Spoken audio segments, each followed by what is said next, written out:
Hi ಎಲ್ಲರೂ ಹೇಗಿದ್ದೀರಾ? ಎಲ್ಲರೂ ಚೆನ್ನಾಗಿದ್ದೀರಾ? ಇವತ್ತು ಮೆಂತ್ಯ ಪಲಾವ್ ಮಾಡಿದ್ದೆ. ಲಂಚ್ ಬಾಕ್ಸ್ನೆಲ್ಲ ಅಪ್ಪ ಅಮ್ಮಂಗೆ ಕಟ್ಟಿ ಅದಾದಮೇಲೆ ಚಿರುಗೆ ಫಸ್ಟ್ ಬ್ರೇಕಿಗೆ ಆ್ಯಪಲ್ಲು ಮತ್ತು ದ್ರಾಕ್ಷಿ ಹಾಕಿದ್ದೀನಿ. ಸೆಕೆಂಡ್ ಬ್ರೇಕಿಗೆ ಮೆಂತ್ಯ ಪಲಾವು, ಕ್ಯಾರೆಟು, ಬನಾನಾ ಹಾಕಿದ್ದೀನಿ. ಅದಾದಮೇಲೆ ಅವ್ರ ಬಾಕ್ಸ್ನೆಲ್ಲ ಬ್ಯಾಗಿಗೆ ಹಾಕಿ ಇಟ್ಬಿಟ್ಟೆ. ಅದಾದಮೇಲೆ ಚಿರುನ ಕೂಡ ರೆಡಿ ಮಾಡಿ ಅವನಿಗೆ ಶೂ ಹಾಕಿ ಸ್ಕೂಲಿಗೆ ಕರ್ಕೊಂಡು ಹೋಗ್ತಾ ಇದ್ದೀನಿ. ಚಿರುನ ಬಿಡೋಕ್ಕೆ ಹೋಗೋ ಮುಂಚೆನೇ ನಾನು ಬೆಳ್ಳಿ ಕೂಡ ಫ್ರೆಶ್ ಅಪ್ ಆಗಿದ್ವಿ. ಶುಕ್ರವಾರ ಆಗಿರೋದ್ರಿಂದ ಅಮ್ಮನೇ ಪೂಜೆ ಮಾಡಿಬಿಟ್ಟು ಹೋಗಿದ್ರು. ನಾನೇನು ಪೂಜೆ ಮಾಡೋ ಆಗಿರಲಿಲ್ಲ. ಅದಾದಮೇಲೆ ಬಂದು ನಾನು ಬೆಳ್ಳಿ ನಾಷ್ಟ ಕೂತ್ಕೊಂಡು ಮಾಡ್ಕೊಂಡ್ವಿ.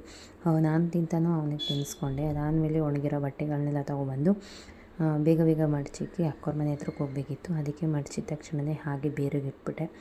ಆ ಕಡೆ ಬೇರಿಂದ ಬೆಳ್ಳಿ ಬಟ್ಟೆ ತಂದು ಇಲ್ಲಿಗೆ ಹಾಕ್ತಾಯಿದ್ದ. ಅದಾದಮೇಲೆ ಇವತ್ತೊಂದು ಹೊಸ ಕೆಲಸ ಸ್ಟಾರ್ಟ್ ಮಾಡೋಣ ಅಂತ ಹೊರಟೆ. ಆದರೆ ಅದು ಅವತ್ತಾಗಲಿಲ್ಲ ಅಂತ ಗೊತ್ತಾಯಿತು. ಹಾಗೆ ಅಕ್ಕೋರ ಮನೆ ಹತ್ರ ಕೂತಿದ್ದೆ. ಚಿರು ಸ್ಕೂಲಿಂದ ಬರೋ ಟೈಮ್ ಆಯಿತು. ಮಳೆ ಕೂಡ ಬರ್ತಾಯಿತ್ತು. ಹೋಗಿ ಕರ್ಕೊಂಡು ಬಟ್ಟೆ ಎಲ್ಲ ಚೇಂಜ್ ಮಾಡಿಸ್ಕೊಂಡು ಮತ್ತೆ ರಿಟರ್ನ್ ನಮ್ಮ ಅಕ್ಕೋರ ಮನೆ ಹತ್ರ ಕರ್ಕೊಬಂದೆ. ಇವತ್ತಿನ ವ್ಲಾಗ್ ಈ ಥರ ಇತ್ತು.